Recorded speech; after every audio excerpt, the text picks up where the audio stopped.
Well, howdy, everyone. This is your host, Mike Hinkson, and you are listening to Unstoppable Mindset. We're really glad that you're here. Thanks for being here wherever you happen to be today.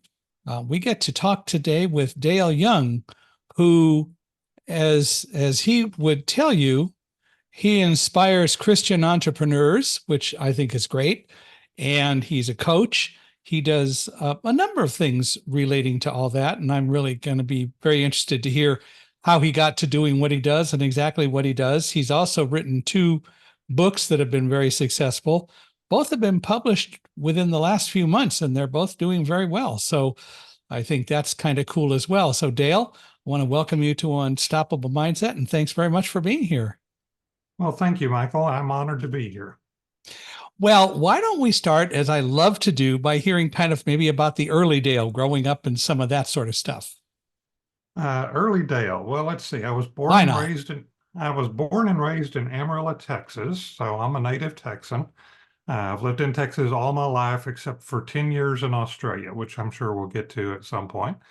But first 18 years was in Amarillo, Texas. Had Sort pretty of, much sort of born on Route 66, huh? Uh-huh. Yep. Yeah. Pretty close Okay. to it. Yep. Was basically had a pretty normal childhood. I was a geek or a nerd before geeks and nerds were popular. So I was in the math and science club and I was in the chess club in high school. So there you go. That gives you a little bit of background for me. Yeah, I never did end up in the chess club, but I was in the math club and the science club, and I was on the Mathletes, which was our math competition thing. And I actually got a letter for being on the Mathletes, which was, Oh, I never expected to get that. But during our senior awards assembly, I got a letter. So I thought that was pretty cool. that is pretty cool. So I guess Yeah. that made me eligible for the Letterman Club, except I graduated. So what do you do? Yeah. Story of my So life. anyway, high school, the best teacher I had in high school was Mrs. Billy Love, and she taught physics. And so I went off to college to be in physics. Ah, Yeah, and I know that's very close to your background there. right. My Yeah, my master's is in physics. yeah. So anyway, I got into physics at UT Austin, and I found that it was a little bit tough. And it was probably tough because I was falling in love with computers at the time. Ah, Uh, yeah, what they did what not. year was this? This was 1972. Okay. Yep. So yeah, I was actually going there. Started out as a physics major, but because I had not had calculus in high school, because I was in one of the more slower high schools in the Amarillo area, they said, well, you can't take a real physics course because you haven't had calculus, even though I'd had 2 semesters of physics and I really knew all the calculus. I just didn't know that I knew all the calculus. And so they put me in this course that they called Physical Simulation via Computer. And so we worked all these calculus-like problems using the computer programming. And I found that I loved it. And so I went on as kind of doing a lot in physics and a lot in computer science for about a year and a half, something like that. And it came down to a time when I made a B in physics and an A in computer science. And I looked at the employment prospects for things. And I said, maybe I should change majors here. So I went over into computer science and loved it. Made tremendous progress in that. I actually had the privilege of actually working as a computer programmer on campus while I was still an undergraduate. And that was a really big deal because I got to drive my car on campus and all kinds of good stuff like that. So What that was computers were you fun. using back then? They were basically, I started with Data General Nova computers, which would be Okay. mini Mini computers. computers, right? The computer science profession was, most of the computer science people were doing card punches Yeah. and submitting it to a mainframe with, it was a control data computer, CDC computer. Yeah. And so it was one of the big dogs. And so when I switched to computer science and I took my first computer science class, they actually said, well, you got to do it via punch cards. And I did my first assignment via punch cards, and I said, this is not cool. I don't like doing this because I'd already had the stuff with doing the mini computer. So I talked to some buddies and found out I could do the assignment on the mini computer and submit it to the big computer, get the results back, and then everything, debug it multiple times, and then actually just submit it for once and get the printout, and I was done. And so I didn't actually have to use the the punch card decks.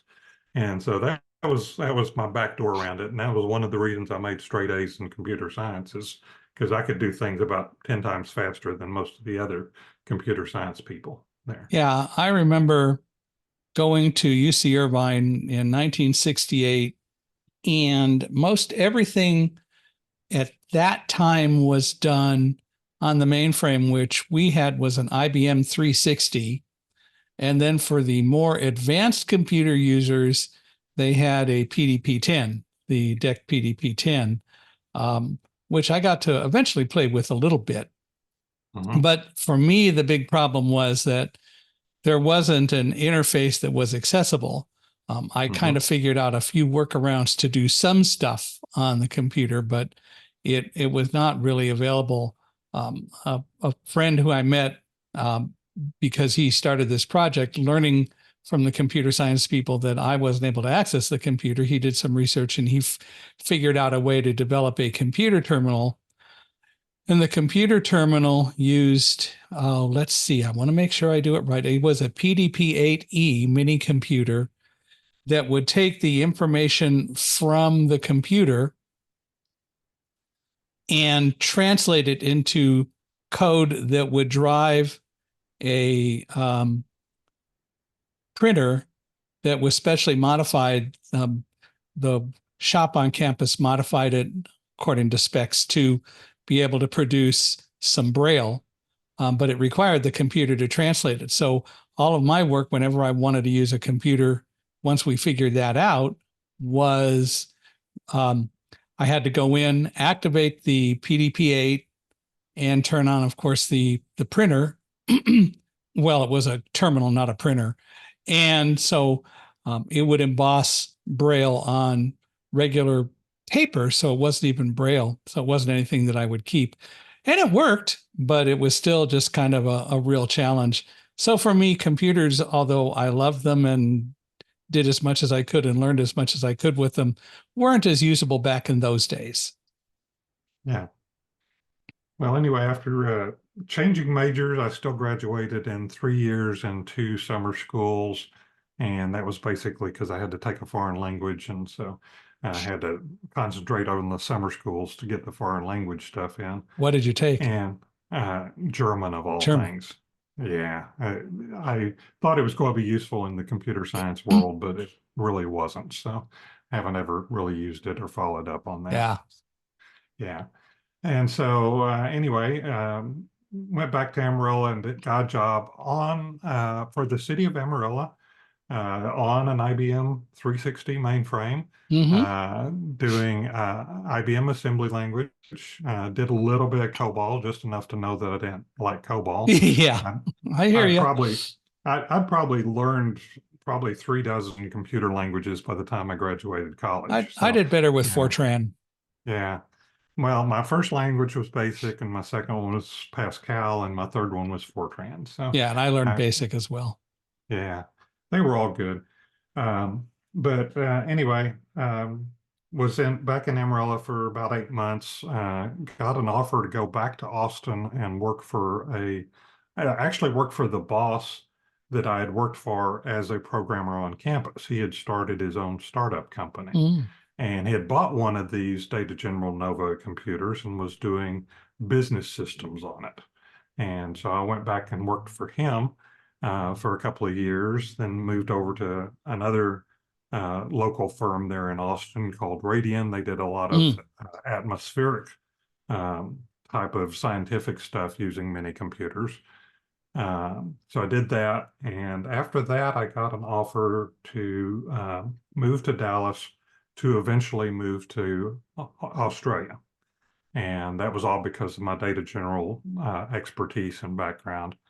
So I came to Dallas for about a year and a half, um, got my security clearance as part of that, and then went down to Australia in January of 1982.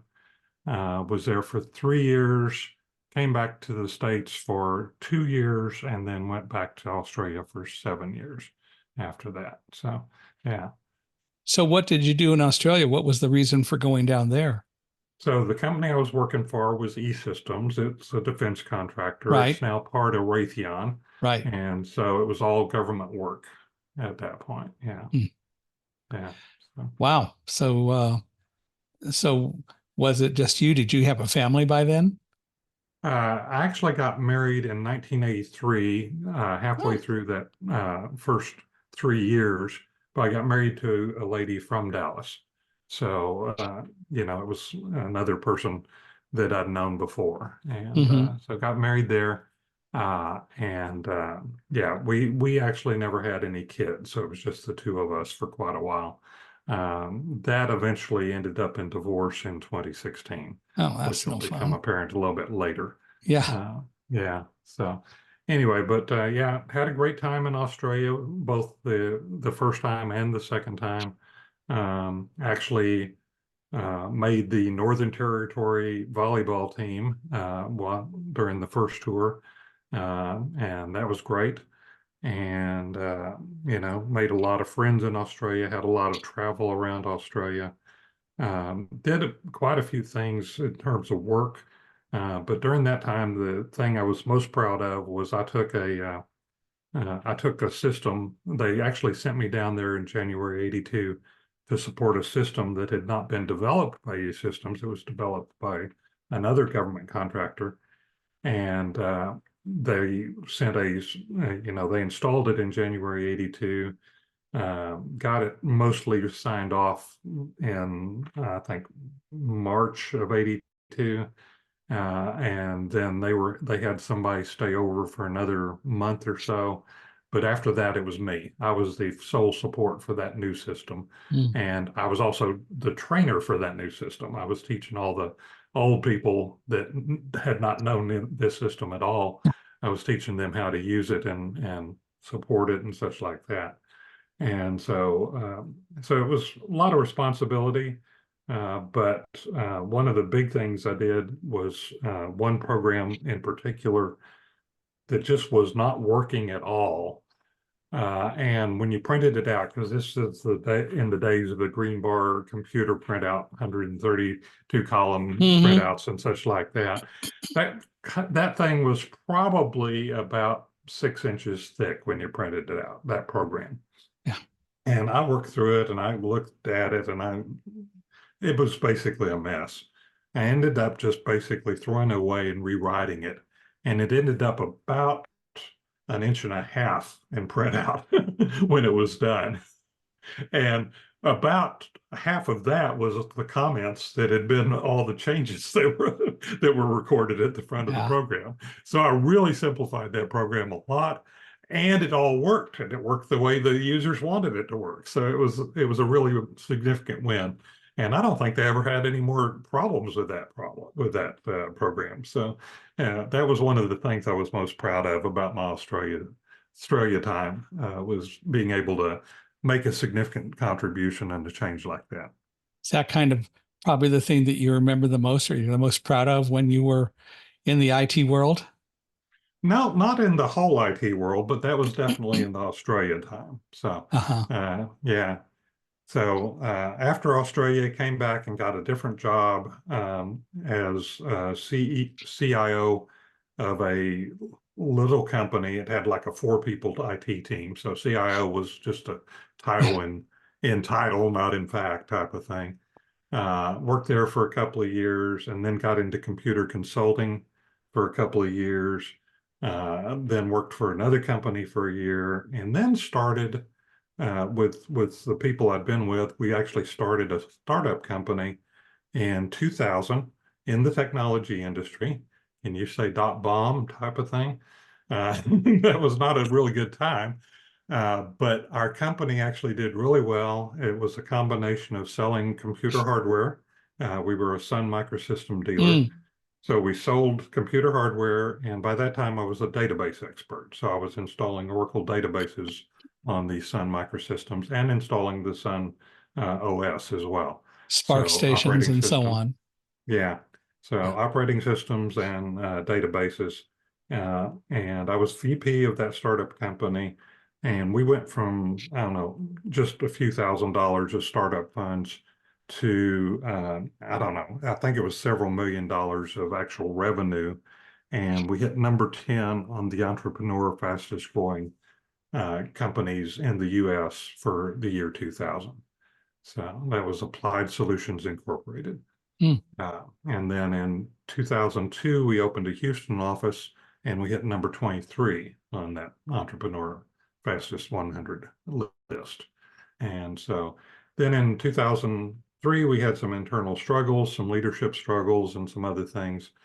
And in 2004, we actually ended up having to shut the company down. mm. So, yeah, so it was a real roller coaster ride from 2000 to 2004.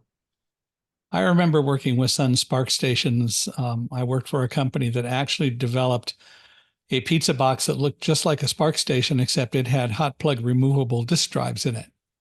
Oh, wow. Okay. And and so for Wall Street, for example, they could either have our system stacked right on top of or right below the Spark station, so it didn't take up any more room on a desk, but people could pull out disks and put in different disks, so everybody had their own assigned disk, for example.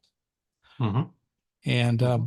we also did that with um, other organizations, some government contractors or some government agencies that we can't really talk about, but they used it too, which again, and was the advantage was it was essentially a zero footprint, except for going up 2 or 3 inches, Yeah. which was cool. Yeah. That was pretty cool. So then 2004, we shut that company down. I went to Stonebridge Technologies and started doing kind of the same things, hardware, databases, operating systems. And one thing I didn't mention, the guy that actually hired me in 1996, he was kind of my friend and mentor. His name's Gary Touch. He was president of Applied Solutions. I was vice president. And then when we switched over to Stonebridge, he was a vice president and a division president. And I was working for him. We built up that division. And in 2006, sold a database managed services um, contract to a client in Houston. This was, we were based in the DFW area, Dallas Fort Worth Right. area, and sold it to this client in Houston. So I was down in Houston 4 days a week for quite a while, on, getting that thing spun up and supported and the team built and all that sort of stuff. That contract went annual in 2007, right? Yeah, 2007. Went annual for over $1 million a year. Mm. And considering Stonebridge was a $12 million annual revenue company in 2006, we got quite a bit of attention in our division because of that. So, but ended up that after I finally left Stonebridge in 2021, and we still had a database managed services contract with that client in Houston. And, for a managed services contract to last more than 5 years is a Yeah. pretty big deal. And this one lasted at least 14. So I was proud of the team that that we built through that time. So Wow. that's the thing I would say was the most impressive about my whole IT career. Yeah, you had it and it lasted for quite a while, which is really pretty cool. Mhm. What caused you to leave? Well, so really 2004, because of the changes with Applied Solutions and some other stuff, I went through some experiential based training, which really opened me up to the whole personal development side. I'd already been kind of in that mode, okay? I'd been learning a lot more about teamwork and following John Maxwell and such like that. This training I went through in 2004 really opened me up to being more on the personal side, personal connections, all of that. And then in 2007, 2006, 2007, I started volunteering for that organization and really learning more about the emotional side of human beings and how to really build relationships and things like that. 2007, end of 2007, I actually take a course with a guy from that organization about life coaching. I'd never heard of life coaching before Mhm. that. I never knew that there was such a thing. But I kind of fell in love with it, and I started doing some research on it. Um, Found out that what I could find at the time in 2007 on the internet was not, I couldn't find anything that really brought in a spiritual aspect. And we'll go back and talk about the spiritual journey in just a second, probably. But the whole spiritual aspect was not there that I could find. And so I said, well, this is not for me. And I put it on the shelf. I did get certified in a personality assessment called Core Map, which was similar to a DISC and in some ways similar to a Myers-Briggs. And I'd always had lots of DISC tests assigned to me, and I'd always came out one particular way. And I was always interested in, well, why does this work so well for me? And I know for some people it doesn't work so well. So what's the difference? And so I got certified in this Core Map assessment and started doing some of those things on the side. And then in 2009, I'm walking through Half Price Books, and this book falls off the shelf and plonks me on the head, figuratively anyway. And the book is actually titled Christian Coaching. And it's like, okay, this is what I've been looking for. And this Christian coaching book led me to follow a guy named Christopher McCluskey, and he invited me to take a coaching course in January 2011. And I took that course and I just fell in love with coaching. So I'm working full-time in IT until 2016, but I'm doing coaching from 2011 to 2016 in a part-time mode. And then in 2016, I've been asking Stonebridge to go to part-time if that could work out. They came to me with about 2 weeks notice and said, we think you ought to start the 1st of April going to part-time. And I said, okay, let's do it. And so from 2016 to 2021, I'm doing part-time with Stonebridge and building my coaching practice full-time. And so that's really how I got out of the whole IT side of things. So by 2021, how did the pandemic affect all of that for you? Since most of what I was doing on the IT side was already remote, I really didn't have any changes or problems on the IT side at that point anyway. Mhm. And on the coaching side, I'd always been doing a lot of coaching remotely anyway, because that saved me on travel time and everything else. I had a paid Zoom account since 2015, so I've been on Zoom from the fairly early days of Zoom. And so a lot of the stuff that I did when the pandemic came out actually just re-emphasized some of the stuff that I was doing in the coaching and why I was being drawn to what I'm drawn to now, which I'll say is just the calling. I feel like calling is bigger than career or passion or mission or even purpose. Calling is just a spiritual pull that draws you forward. Mhm. And so I was in the beginning stages of putting some of that ideas and some of that framework together, working on some of the stuff that I work on now around identity. And community was always a big piece of what I was doing. But the calling piece really gelled and really came together really in 2021, 2022 for me. And so that piece that's fairly recent piece for me. Well, you talk about the fact that there is a life-changing event that you experienced, but you didn't recognize it for a long time. Yeah, that was back in 1992, and that was actually before I was Christian. So I was actually raised in a non-Christian household. We didn't go to church or anything. I had prayed the prayer back in 79, but I really had no life change, really had nothing to inform me or anything like that. But in 1992, kind of towards the end of my time in Australia, and we're making some crazy money. I mean, it's like 54% on base salary and lots of benefits and lots of travel and all this sort of stuff. And the government says that they're going to start taxing some of the benefits. And there's a bunch of us that are around this table at lunchtime, and we're all complaining about this tax. Now the tax is, like 2 or 3% on the bonuses that we're actually getting here. So it's a fairly minor amount, but none of us are acknowledging that fact. And out of my mouth, as we're complaining, as I'm in there complaining, out of my mouth comes this phrase, and the phrase is, "Well, maybe we really shouldn't complain. After all, this is just a job, not a career." And it Mm. was in that moment that my heart finally got through to my head that I was made for something bigger and something more. And it was at that point that it was like, okay, I need to pay attention to this. It was almost like a coaching moment, but it was self-coaching. I recognized this phrase as something that was important for me to know and pay attention to. And so I took that phrase, and within a year and a half or 2 years, I'm back in the States. I'm not making crazy money. I've switched the careers and all that sort of stuff. And you've heard about the career side of things. So at that point.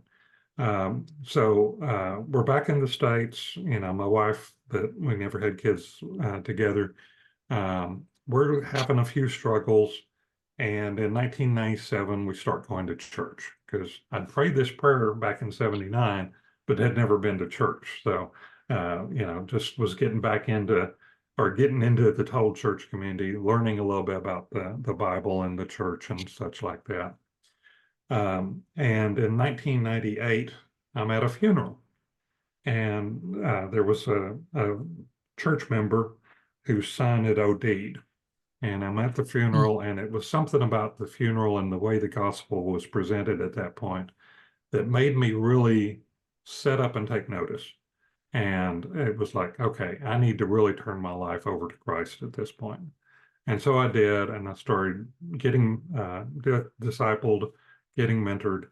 Uh, I still think back on the days when I was being mentored once a week by Greg Boyd. He was a great guy, and he just poured into me. And that was part of what led me towards the whole personal development and the whole growth and all the other stuff that was going on at that point, in the 2000s and 2004 and 2007. So, it was but that phrase back in 1992, this is just a job, This is not a just a career. job. Yeah. It was like, okay, that's a key thing. I'm listening to my heart for the first time in my life, maybe. And that was something that was really a significant turning point that I didn't even think of as a turning point until, I don't know, probably 20, 25 years later. So, but it led me on that journey that led me now eventually to the calling. So now, though, you coach full time. Do I you coach full time. do you coach people from all over, or how does that work? I have coached people in Germany, yeah, via Zoom. So yeah, I coach people all over.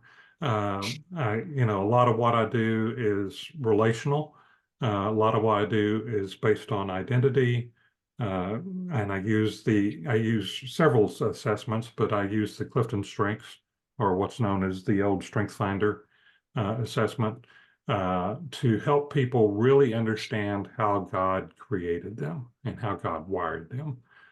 Because that assessment's got 34 talents. For somebody to have the same top 5 talents in the same order as somebody else in the world, chances are 1 in 33 million. So it's pretty unique. I think in the top 10, it's 1 in 421 trillion or something like that. There's only 8 billion people on the planet, right? So, you're going to be unique in the way that God has wired you and put these talents together in you. And so with that process, helping people, walking people through that system and helping them understand this is how God put you together. This is how God wired you. He gave you these talents. He gave you spiritual gifts if you're a Christian, and those are unique as well. How they show up in your life is unique. And so I really think that your identity is your superpower. And that's what you really have to focus on is being the best you can be. And that's a third of the system that I put together. That's the identity piece. Well, tell me more about sort of the whole system and what you coach and how you coach. And clearly you bring a Christian element into it. How is that received? Well, it's received pretty well by Great. Christians and not so well by the general public sometimes. Mm. But you know, uh, that's okay. God has called me to coach these people, and so that's what I'm focusing on doing. You can So the only do what second, you can do. yeah, that's right. The second third, the first third is the identity piece, which I've talked about. The second third is the community piece. The fact is, we were all built to be in community, just like God is a Trinity and exists in community, eternally. We're designed to be in community. You've probably heard the statistics about kids that are raised, babies and infants that are raised in a environment where they're given all the food and their diapers are changed and all that sort of stuff, but they're not given any physical touch or they're not given any talking to or any love or anything like that. They end up warped, right? They end up as not Mhm. developed well. And that just is an expression of how important community is to us. And so bringing in a community of people, like-minded people that are all moving in the same direction. That's what I love to build. And that's what I am in the process of building now is a community of people like that. And then the third component is what I call the calling piece. And the calling piece, I've got a framework, which is basically four circles. You can think of it as a Venn diagram of four circles. Calling is the intersection of all four of them. And that Venn diagram, the first one is what provides income. Okay, so what provides income, what puts the paycheck in the bank? What provides for your physical needs? Those types of things. That is important, but that's also the piece that is often most disconnected from the other three for a lot of people. Why is that? I think people get into jobs and they're too scared to change the job, even though they know it's not right for them. Hmm. They have a sense of safety or security in that job, or it's what they were told that they should be doing all along, or several other reasons. But it basically gets down lots of times to they haven't looked at trying to bring that more into their calling. Hmm. So the second key is what I call abilities that others affirm. I use the Clifton strengths because a lot of times you'll see that over the lifetime, you've been affirmed for certain things, but you maybe dismissed them or you maybe discounted them. One of the things that it revealed to me, for example, was connectedness. I am a very connected person. I like to make new people, meet new people. I like to go deep with new people. I like to see how people are connected. Like Michael, I think I've already introduced a couple of people to you Hmm. for your podcast because it's such a great fit. So that's the connectedness showing up. For the longest time, I did not recognize that, even though people told me I was doing it. Okay. But seeing it in black and white and being coached through it, it was something that it was like, oh, okay, I guess I really have done this. And people have told me that. So that abilities that others affirm, it also keeps you the people, it's the American Idol syndrome, where people who can't sing get on American Idol and they find out they can't sing type of thing, right? If people tell you that you can do something, it's much more likely you actually are pretty good at it. Yeah. Yeah. And then the third key is what makes your heart cry. This would be something that oftentimes has happened because of something in your past. And I'll use you as an example here, Michael. What makes your heart cry, and I see this in your life, is dealing with disabilities. I mean, you're doing a podcast here about disabilities and inclusion and, unexpectedness, all that sort of stuff. That is something that's very near and dear to your heart because it's affected you directly. Okay. What makes my heart cry is entrepreneurs that have failing businesses. I want to help those entrepreneurs succeed in their business because that first time with Applied Solutions, when we had to go out of business after having, 3 or 4 successful years, that was a heartbreak for me. Yeah. Now another piece that makes my heart cry, but not as much, is my divorce, which we never got to, but we can talk about that later. That's another piece that makes my heart cry. Well, And cool. You're welcome to talk about that. Well, so after we went to church in 1997 and I got baptized in 98, and then we went through this experiential learning in 2004. I thought we had the best years of our marriage. I really did. But somewhere out of nowhere in 2011 or 2012, my wife starts asking for a divorce. And it's like, I still don't know exactly where she was coming from, other than she was, I don't even know if I can speculate, but I think she was afraid of me leaving the IT career because she saw how happy I was in the coaching side of things. That's my speculation. I don't know if that's true or not. But anyway,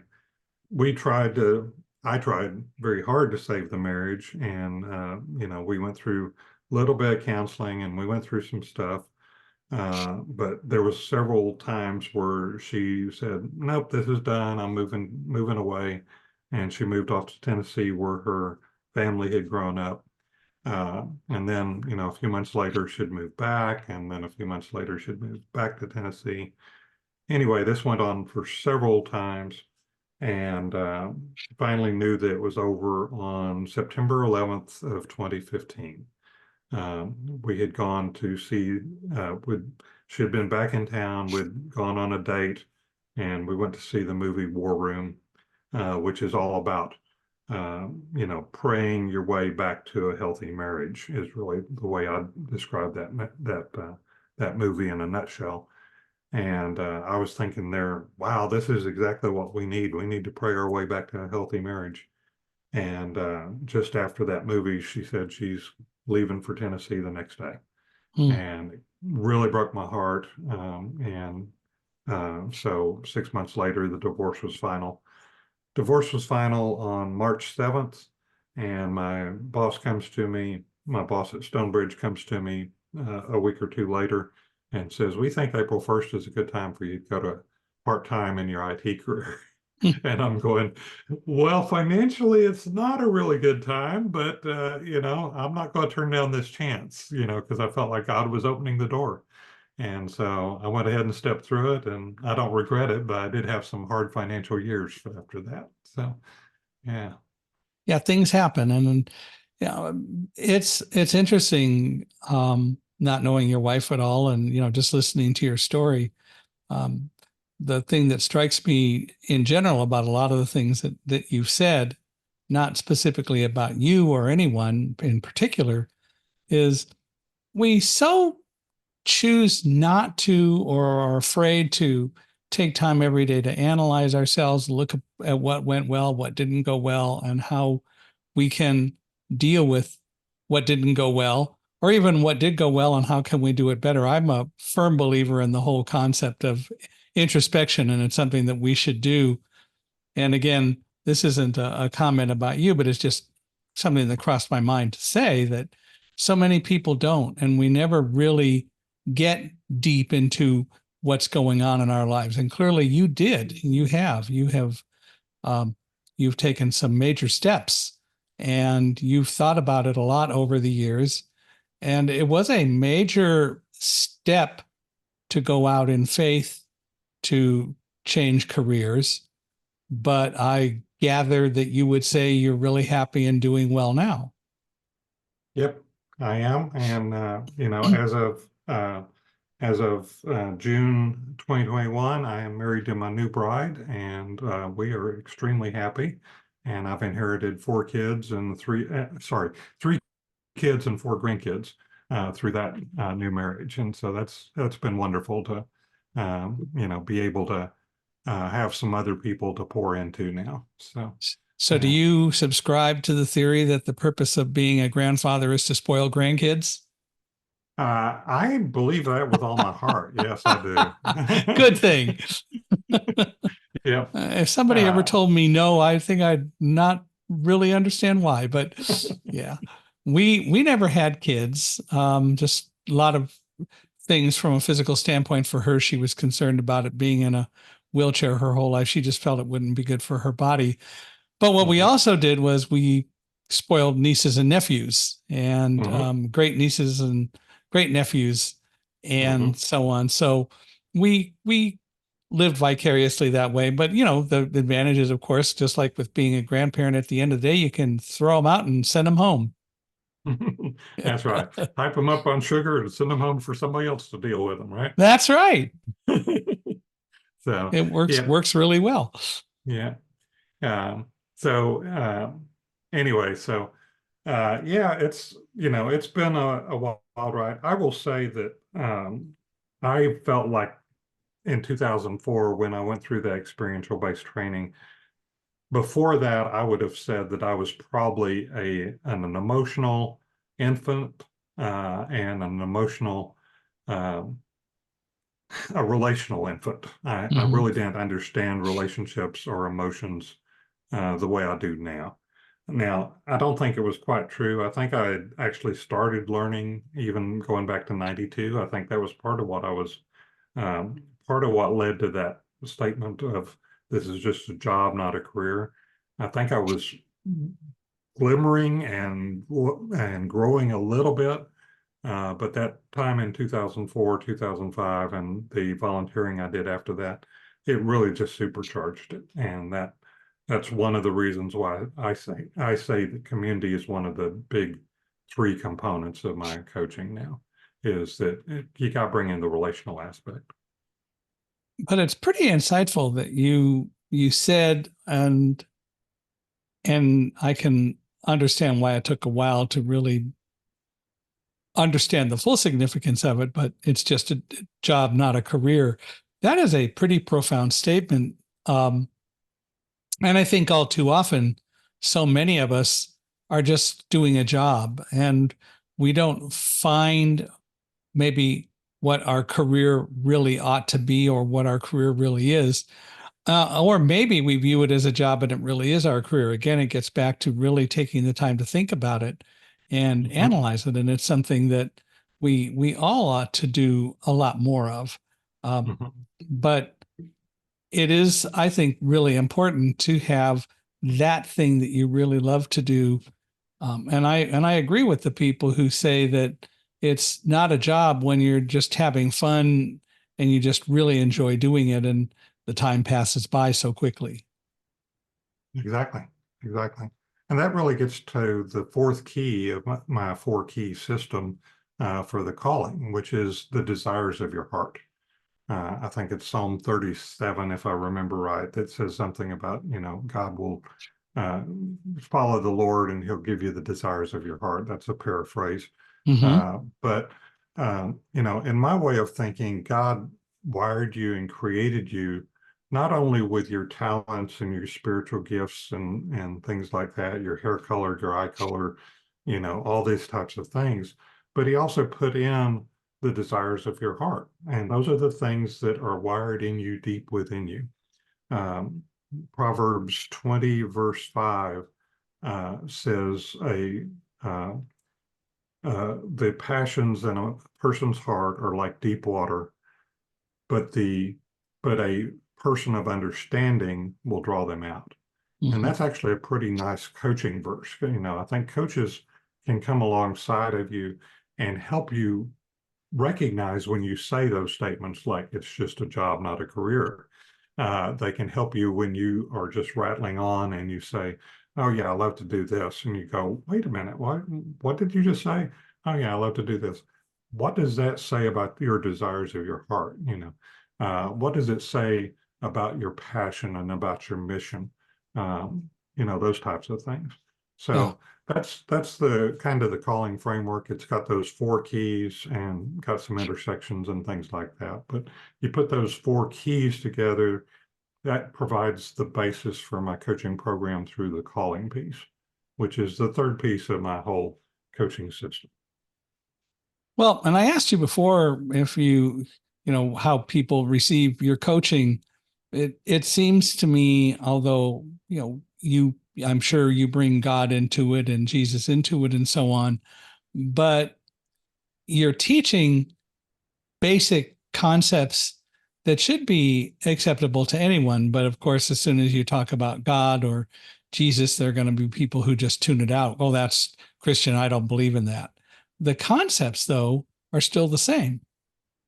Well, the concepts of the Bible are still the same. Mm-hmm. Almost everybody steals something from the Bible, whether they realize it or not.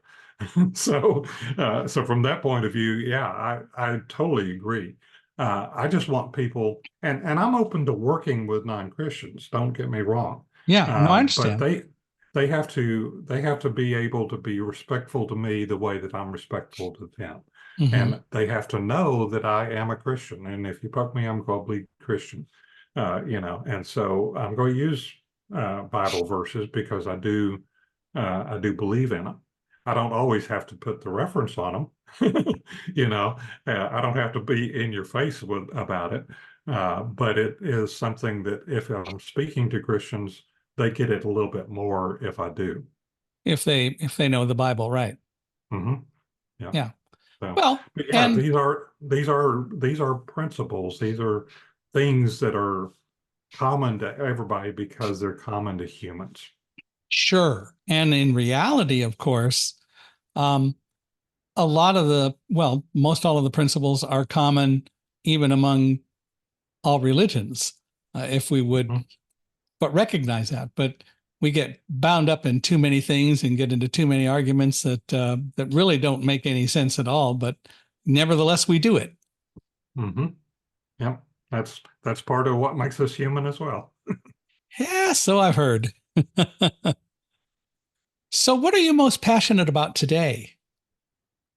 What I'm most passionate about today is helping people understand this framework, whether they coach with me or not, and getting them out of their comfort zone.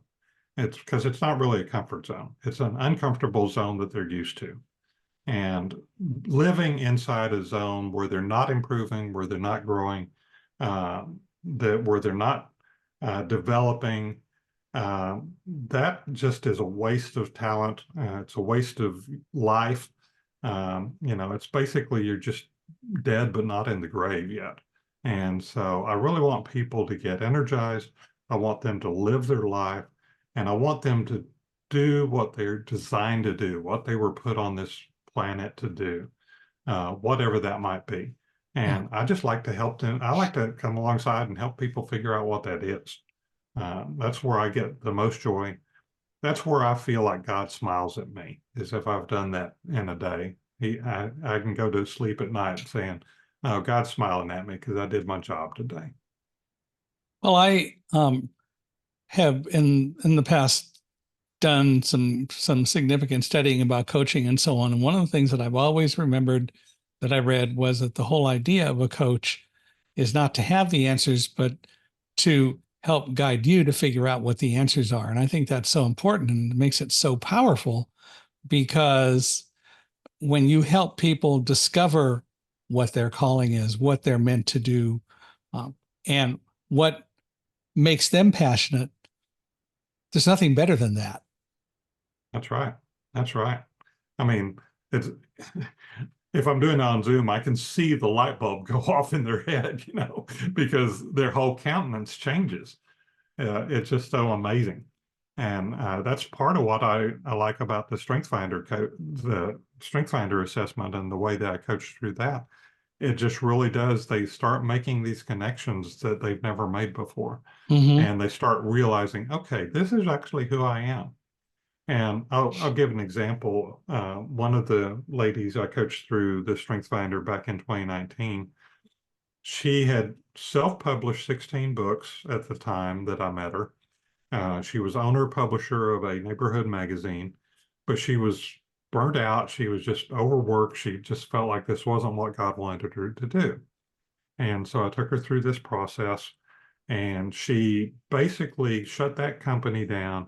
She started a new company doing virtual administration, and she was fully booked in 30 days with no advertising or anything else. And she was looking for people to help her do the work. And now 5 years later, she is got a company that's got, I don't know, 17, 18, 20 people part-time working for her, helping her do all the work, 35 clients, 40 clients nationwide. And she's at the point where she's trying to get herself out of the day-to-day work in that business. And it's just been so successful for her because she is doing what she was designed to do and what she was meant to do. And the way she says is, when you stop swimming upstream, that's when the magic happens. How did you help her figure out what the solution was or what she was supposed to do? Well, it was actually setting their inner talents. Communication, even though she'd self-published 16 books, communication was number 14 for her. It wasn't one of her natural talents. She knew how to do it, but it was actually also draining for her. Mm. Okay.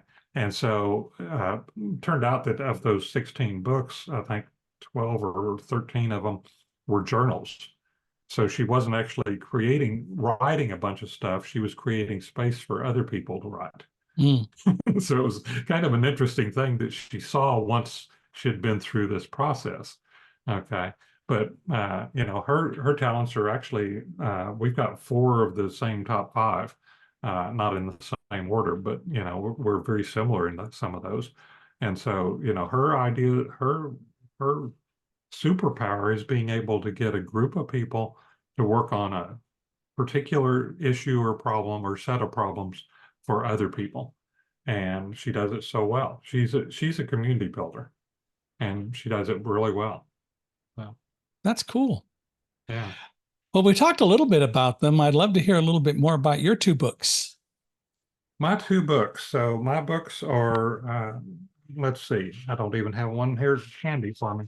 I was going to hold it up with the picture to the camera.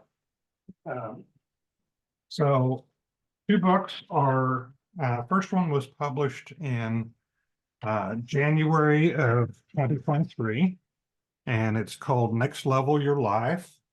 And it's a compilation book with about 40 authors in it. It's got Tom Ziegler in it, Simon Bailey, Robert Helms. I think he's got something like $750 million in real estate. And it's put together by Kyle Wilson. Kyle Wilson was the marketing person behind Jim Rohn. Jim Rohn was the big speaker, right? Kyle Wilson took him from like $400 for a 1-hour speaking engagement up to $10,000 a day type of thing, and booked out his calendar with 300 events a year or something like that. So Next Level Your Life, and I wrote a chapter in there, and it talks about the worst decade of my life, which was from 2011, 2012, when I started asking for a divorce, through that bottom where in the 3 or 4 weeks, divorce was final, and then I went to part-time in the IT career and all that sort of stuff. This is a reminder. The second book is called The Transformational Journey. It came out in October 2023, and it's got Dennis Waitley, Brian Tracy, Chris Gronkowski from football fame, and Latino from music fame. A lot of good people in there. Similar type thing, but 40 different authors in that one. Mhm. Next Level Your Life hit Amazon bestseller in 31 categories, and Transformational Journey hit Amazon bestseller in 60 categories. Wow. And they're available on Amazon. About $13 a piece on Amazon. So yeah. What's your next book project? Well, my next book project is another compilation book that's going to be coming out probably later this year, maybe 24. And it's actually going to have more like 80 people in it and something like 20 celebrity authors. All again put together by Kyle Wilson. And it's called Lessons from Thought Leaders. Okay, Yeah. cool. Yeah. Well, we'll have to keep an eye out for that. Yeah. I think that it'll be interesting to see how all that goes. Yeah. It's Well, been interesting being a two-time #1 best-selling author here. And, I'm looking for speaking engagements and podcasts like this and just trying to get my message out because I feel like this is giving me a platform to talk about the calling and helping people to just find their calling, step into their calling, and then follow their calling. well, if people want to reach out to you and explore the coaching process, explore learning about the calling and working with you, how do they do that? I'm on all the social media. LinkedIn is Coach Dale. Facebook is Coach Dale Young. You can send me emails to dale@coachdale.com. You can hit my website at coachdale.com. You can find all my information in those stories in those two books as well. So, yeah. And I'm sure we'll get all of that into the links as well. Yes, it'll all be there. You provided us with a lot of that, so that's cool. Yeah. Well, I want to thank you for being here and giving us your insights and offering a lot of things for all of us to think about. I hope people will reach out to you. I think it's important that people really analyze themselves and if they're not successful at it themselves, then they've got people like you who can help with that. But I think it's important that people really analyze themselves and take the time to understand what they really want to do and what they're passionate about. We all have a whole lot more fun when we deal with our passions and follow through on them. Of course, it's probably a little nebulous to say they got to be realistic, but what is realistic? The bottom line is that we really need to decide what we're to do, what we're meant to do, and do it. And exactly. And you help with that, so that's great. So I want to thank you. I want to thank you for being here, but I also want to thank all of you for listening. We really appreciate it. Hope that you'll reach out to Coach Dale, and Dale is Dale. So please reach out, and he's there and ready to help. I want to thank you for being here, and I really hope that you will give us a 5-star rating wherever you're listening to Unstoppable Mindset or watching it. Also, if you'd like to reach out to me, love to hear from you. You can reach me at michaelhi@accessibe.com. That's michaelhi@accessibe.com. Or go to our podcast page, which is www.michaelhingson.com/podcast. And Michael Hingson is spelled MICHAELHINGSON, again, .com/podcast. And as Dale said, I also am a speaker. I've been speaking ever since September 11th, 2001. So if you need a speaker or know anyone who does, love to hear from you. You can also reach out to me at speaker@michaelhingson.com. But however you do it, I hope that you'll reach out, and I hope that you'll reach out to Dale as well and work with him and use some of those insights. So again, Dale, I want to just thank you for being here and giving us all your time and your thoughts today. Well, thank you, Michael. I've certainly enjoyed it, and I'm honored to be here.